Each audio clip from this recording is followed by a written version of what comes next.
What's going on, y'all? So lately I have been in the mood to try new things. I recently watched my first anime, which was Neon Genesis Evangelion. I recently read my first Spider-Man comic, which was Edge of the Spider-Verse.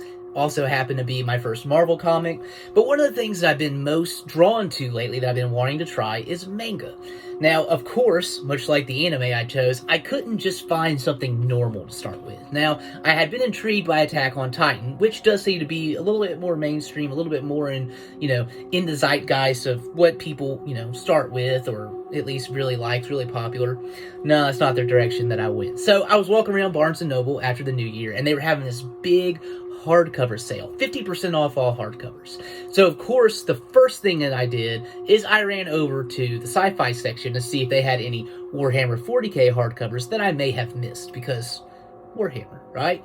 Well, no luck there. I mean, I already had it, or they didn't have that many, because they were pretty cleaned out by the time I got there. And that included the mangas too. But I wanted to go see what's over there in the mangas, I figured if I found a collection or something that was in hardcover for Attack on Titan, that I would do that.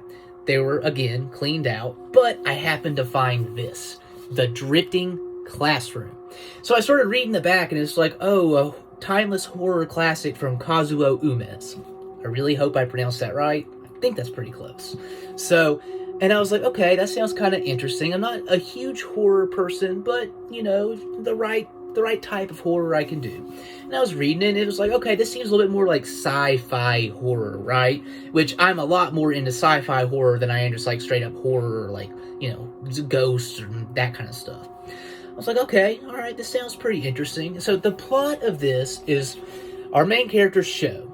He's getting ready to go to school one day, and he gets in a big fight with his mom. And she's like, I hope I never see you again. And he's like, well, that's good. You'll never see me again. And then he runs off to school. And of course, we're in a horror thing, so something terrible is going to go wrong because they had that exchange. Well, he's at school, and all of a sudden, there's this big rumble, this blinding light, this, just ear-shattering noise, and the school just disappears. So the town is left completely okay, and there's just this giant hole in the ground, and no one has a clue what happens to the school.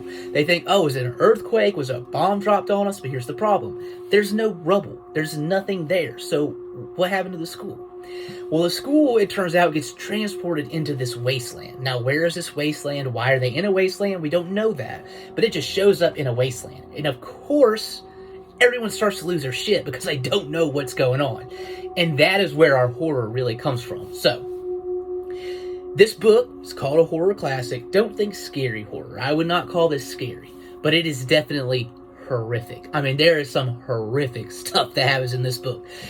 In this first volume, so it's volume 1 of 3, they did not have the other 2 volumes, but I do plan on getting them because I did really like this first one. I have seen a group of teachers set on fire because a guy was being selfish with the bread and didn't want to share it. I have seen a child trying to call for help and then fall off the roof. I have seen a bunch of first graders trying to fly, and so they jumped off the roof. I've seen multiple children get run over by a car. And my personal favorite, if you could call it a favorite, is when they first realize that something has gone wrong and they're just in this wasteland. The kids, when they look out and don't see the town anymore, start freaking out. And so they're beelining it for the exit. Now, no one knows if this wasteland that you're in, if it's safe to walk outside the school or not. So the teachers are trying to stop them. But of course, we're out of school. The students way outnumber the kids. Elementary school. I do think I need to be clear on that. This is an elementary school. So the oldest kids that we have are 6th graders. So, 11, 12-year-olds, right? So they are making a beeline trying to get out of here. And this teacher is like, oh my God, I don't know what to do. So he just grabs one of the students. The teacher wears glasses. He takes his glasses off, crushes them in his hand, and then just stabs the student in the arm. And then he's like, does anybody else want any more? It's like, holy shit, man. And then to make it better, he's laid on the ground after this happens. He's like, please, take my boy to the nurse. It's like, oh my God, you did that to your son? Like, that's the tone. That's the tone we got going on here.